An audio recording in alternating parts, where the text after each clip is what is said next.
Hello everybody and welcome back to the channel. Today we're going to have another thrift haul, really exciting kind of combo kind of conversation, a little friendly chat, because I had a couple intriguing thrift shop encounters recently and some disappointments versus some deals. Of course, in this changing kind of climates, a lot of the thrift store prices have gone up, but you still have to kind of shop sensibly, know where to look. So wanted to do a little show and tell about some of the pros and cons of some of the things that I picked up, and just a couple intriguing things here. So I'll just dive right in. I can't talk about everything rapid fire really quick, but of course, did I stop in the Goodwill store when I was waiting to get on the Patco that's across the street? Yeah, I did. And even jumping in quick and going right to the video section, of course, I did find some really great, some great finds. Little old, don't tell mom the babysitter's dead snap case. I do actually think I am going to have to reorganize my shelves, where I'm thinking of putting all the snap cases together because they fit specifically together. Great movie. I know there was a remake. Why bother? This is excellent. And this is the fancy special edition set of Boogie Nights. And again, sometimes I'm picking and choosing where, if I already have something, do I need that kind of edition, or is there a better edition that's better off getting new? But and this was $3 for this one, full price, but obviously worth it for all the extras and bonus features. So that was just a really fun, like, run in the store and wow, I'm able to find something. And sometimes the stores are very hit and miss. I went in the Salvation Army store and I was surprised that I picked up a few things. And then I went into the nearby Goodwill, and which is usually a hit and miss. Sometimes I go in there and I don't find anything. Sometimes I'm disappointed in that store. Then other times I really find really amazing things there.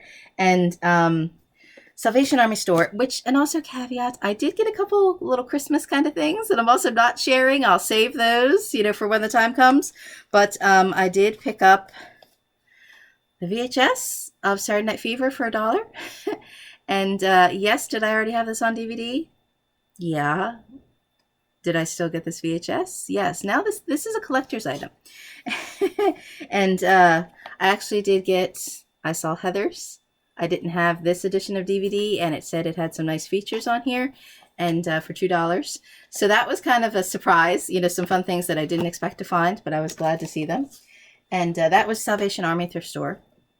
And again, I was surprised when I went in there that it was also like the family day, where all the color tags were 50% off, and there were a lot of sales happening. So sometimes you have to weigh the sale prices as well. So yeah, $1 for a collector DVD or for VHS. I'll probably put this in with my Bee Gees stuff because I just absolutely adore the Bee Gees. And then when I went next door to the other fancy Goodwill store, I actually picked up Purgatory. And these I actually think might have been the half off color. So these were $1. This is actually a Western that I feel like maybe was like a TNT or an HBO kind of original, which is actually kind of a weird Western. And it's actually one of the few that my husband really likes. And I was surprised to see it. I did not think this was available. I thought this was actually very obscure. So I was really excited that this was available, a real boon to find. And then actually, funny story for this, bedtime stories. I did have a copy of this already. I had seen it in the store a couple times, and I passed on it because it wasn't a very good movie. And then when I started doing, this Guy Pearce career rewatch, I've been doing some articles for that, and some of the things I talk about here, I'll link to all the information below. So when I was doing the rewatch for this, I said, I think it's really funny to when I see this, I'll get it. So that way I can get screen captures of like him being like the space silly snot alien monster thing. And it'll be funny to have some stupid goofy screen captures. So when I picked up the DVD, actually, eventually it stopped working, which can happen sometimes when you're at the thrift store. Sometimes I end up buying duplicates, or sometimes, the videos are old or cracked or don't work. That's kind of, you risk that. But for the price, every once in a while, compared to everything that I have, that's only happened once or twice. So then I said, okay, next time I see the Bedtime Stories, another DVD version of it for $1, I'll get it. So why do I have two copies of the same bad movie? There you go. However, I have no excuse for this one. No excuse whatsoever. Did I already have 4 different editions of Memento? Yes, I did. And this still has the sealed Best Buy $25 sticker, um, Blu-ray. So I'm a collector, as we know, and I for $4, yeah, I got this. No excuse, no shame. I can't help it. Now, so that was the really exciting boon. I did not expect to walk into a thrift store and be able to buy Memento for $4 on DVD on Blu-ray, on a fancy Blu-ray set. But as I said, I tend to go to the Goodwill stores a lot. But I was really excited for a new thrift store to open up nearby. Second Avenue Thrift, they're from the Savers thrift store franchise. They were new opening here, so I went into that store, and I was really, really surprised, actually. So, and again, this was the pile that there was a Christmas gift. I shopped at the Second Avenue store, and then I also went to Goodwill. And so there were gifts from each that we'll keep out. But I got this pile, I'll talk about in a minute, at the Second Avenue thrift store. And I got all this at the Goodwill store. And these were both $20 purchases, actually. Caveat, a couple of these DVDs or CDs, because it was Dollar Day at the Goodwill store, I think, so these were only $1. So if you want to say this was maybe like actually $23, $24 to equate these. But briefly, for some of the folks that do follow the craft things, here, these are 2 full bolts of broadcloth fabrics, which are good for practice mock-ups, linens, linings, things like that. And these were $7 a piece, $7.99, $8 a piece for the whole bolts, which was really awesome. But the I can't say the same for the Second Avenue thrift place. It was really, really bizarre. Very clean, very well lit, very well staffed, but it was just really high priced, extremely high priced. Really shocking that you could be called a thrift store and be that high priced. They actually did have a section that was really organized with their linens, where they had material, and they had sort of unknown material, unknown yardage, for the same price as what I paid for an entire bolt of full yardage of fabric. And the jeans were like $16, $20. I didn't even start looking at all that stuff because the prices just seemed to be more and more outrageous as I went through this store. And all the frames were regular price. All the kitchenware material was regular price. The books were at retail cost. I was really surprised. I did pick up at the Second Avenue Thrift. This is actually a set of tea lights. If anybody has seen my Halloween stuff that I tend to make, I have other little craft project videos and more things to do, where these are just the little kind of candles that I can use to make things, craft projects. And this was, what, $4? And I thought, yeah, this is probably what I would pay to buy them online, but they're here, so I'll get them. And but not everything you could do that. It wasn't that it was a bargain type store. They had lots of different grab bag things on their walls that were $4, $5, $6, where, yes, if you wanted one thing out of it, you were buying all the little, it was the one thing you wanted would be overpriced if you're taking all the little crappy things that are also in the grab bag with it. And they had toys that way, and the books were regular, and I thought, these are not bargains, these are not deals. And I did get these 2 DVDs, A Hard Day's Night box set for $4, and this is a Roy Orbison concert video for $1.99, where I thought these were unusual, unique things that I want, that I will buy. But a lot of their DVDs and Blu-rays and video games were a couple dollars more. They seemed really high priced. And they had VHS for $5. And I was just absolutely shocked by that. And the irony is, there's also supposed to be a new Goodwill store that's supposed to be opening across the street in a different complex. And the VHS at Goodwill are 50 cents. And yeah, I just bought the Saturday Night Fever for $1 at Salvation Army. And I think they may have had like the old Disney VHS there for $2. Which you say, okay, that's a collectible. You know, the people who were shopping for that kind of Disney type thing, I could see $2. but $5 for a DVD or $5 for VHS, just to me, just I can't fathom how you could be 10 times higher than your competitor across the street. Nobody is going to spend $5 to buy a VHS for collectible. You know, people, we need to eat, you know, all these other inflation crazy prices, you know, and the idea that why would you spend $5 on a VHS when you can probably buy the $5, when you could maybe even online get the $5 Blu-ray, you know, so it just really honed in the outrageous, the boutique kind of pricing at this thrift store, where it's more about an influencer person who could walk in and buy 10 pairs of jeans and try them all and show them off on their Instagram or something. And it just, it upset me, as like Goodwill has taken out their fitting rooms and they've raised their prices, but now they have a return policy.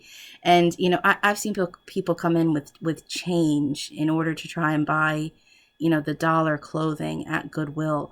You know, the idea that even if you love or hate, you know, their business model, the idea that it's an alternative to retail, that there are people in the community that need that kind of a shopping affordability. So the idea to call yourself a thrift store and have just boutique, and then they had self-checkouts at this place, which didn't really make sense to me. Yeah. It seemed very upscale, and just to me, upscale kind of conflicts with thrift business model. And so it was a very, very, very disappointing experience going to this new thrift shop, and I probably won't go there again, even though it's next to an Aldi's that I tend to frequent. You know, I thought to myself, I've been trying to say to myself, oh, well, I could always just run in and look at the DVD wall and maybe that's it. But even then, I'm kind of like, you know, I don't want to give you my patronage. I don't want to support such a model. I don't know who your consumer is, you know, because it's like prices should be low because people need to afford things, not marked up, you know, for regular retail, just retail with secondhand things. It seems so preposterous to me, and I don't mean to rant about it for so long, but it was just and I actually waited a week to do this video because I was so upset, you know, at the experience, that it was just so disappointing. Like, how can you call yourself a thrift store when a regular person cannot come in here and buy what they need, when it was, you know, merchandise that was donated to you? Like, it completely kind of put me off. I did get another cute little brooch for myself for $3 from there. But overall, that was kind of a really disappointing experience. And this is the nature of thrift. Yes, sometimes it's hit or miss, but you also have to know, you know, what places work for you, what ones have, you know, the good deals or don't. And they had like a rewards thing where all of a sudden you could earn points or coupons or know when their deals and sales were. And I thought, you know, I kind of wanted to shout at these people, like, the homeless people are not going to sign up for your rewards program. Like, come on. So, sorry. I do have this last handful of stuff, and the idea that I got for basically the same price, only these little things compared to, you know, I mean, how much clothing could I end up making with all this material, you know? So, really upsetting business model. I don't want to go back to that store, actually. But again, it's made better when you get a really exciting thrift haul experience. A couple CDs. These were items that I had on records. I do kind of hate when they stick the stickers on the front, but I had these on records, and I have been trying to progressively upgrade my vinyl to digital. So this is Slippery When Wet, and this is Frank Sinatra in the Wee Small Hours of the Morning.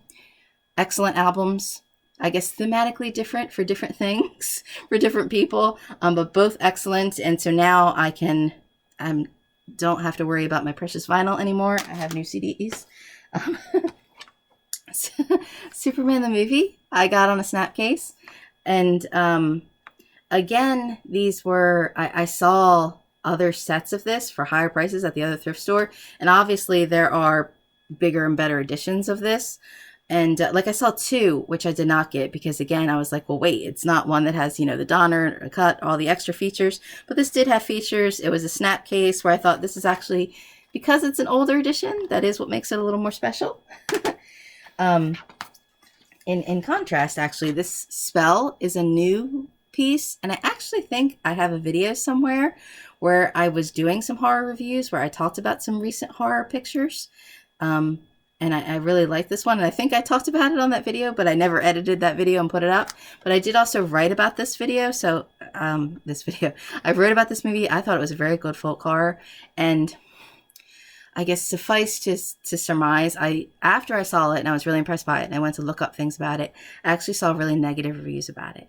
And because I was familiar with this kind of Appalachia kind of horror and folk and the nail through the foot and salt by your window, so I was really impressed. Like, they put that in a movie, and I was surprised to see negative reviews about it. And this is something that I rarely do, especially if I don't know the reviewer or the website. I actually clicked on the person's link to see the person, and I saw that the people that were giving this film a negative review were white people, and it is a black folk horror picture.